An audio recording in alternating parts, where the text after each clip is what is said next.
The car. These big blocks, they're sleepers, or they were called ballast block. And they were cut in the late 1820s and the early 30s, and the ones that are upright have pinholes in them, and the grass is growing out of the pinholes. That's where the rail passed over them, so you'd have a block on either side with rail going over it, and those blocks supporting the rail. Now, that was a great design for that time because there were no locomotives yet. Horses pulled the trains. Henry Lehman had the hotel over here. He also had the livery contract to supply the horses to pull the trains into Lancaster and partway into Philadelphia.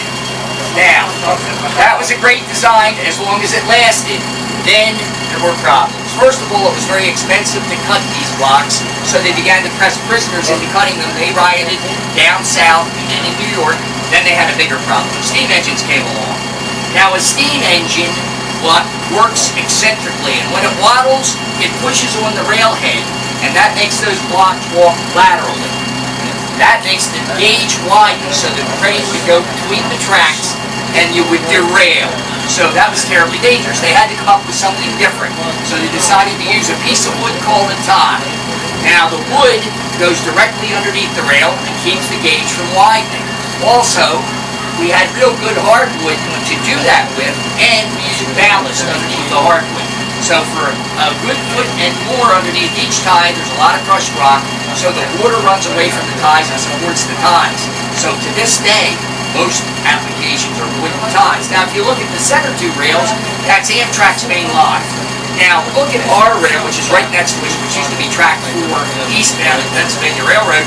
Look at our rail, much heavier than Amtrak's main line. That makes no sense until you know that that's the weight and gauge of rail you needed when steam engines ran at high speed. A 500-ton steam engine needed heavier rail and more maintenance of way. Now, the new diesels only need the weighted rail you see on the center two rails. Notice on our rail too, there's bolted joints. Now, this is jointed rail just as it was when this was in service, but Amtrak has its rail welded. It brings those in quarter-mile lengths from flat cars, lays them down, welds them into position. Also, you'll notice underneath their tracks today, in the last year, they have concrete ties. So now you have concrete ties and welded rail for increased speed and also less maintenance of wear. Now I'm going to take you back into the station. I'm going to do a quick demonstration. Can I ask you to stand up for 1 minute, sir? Thank you. Thanks. Can you grab your bag too? I'm just going to do a quick demonstration. Thanks. I'll show you in a minute. Watch your legs, okay? These chairs are from the 1880s. If you want to be seated in the direction which we'll be going, be very gentle with them, but don't throw it over unless nobody's sitting there. I only did that because I've been doing it a long time and I could tell they were clear. Make sure there's nobody there if you throw the seat over. I'll make sure everybody's in the seat before I depart. Okay, let me through. Before you get up, let me get through. All right.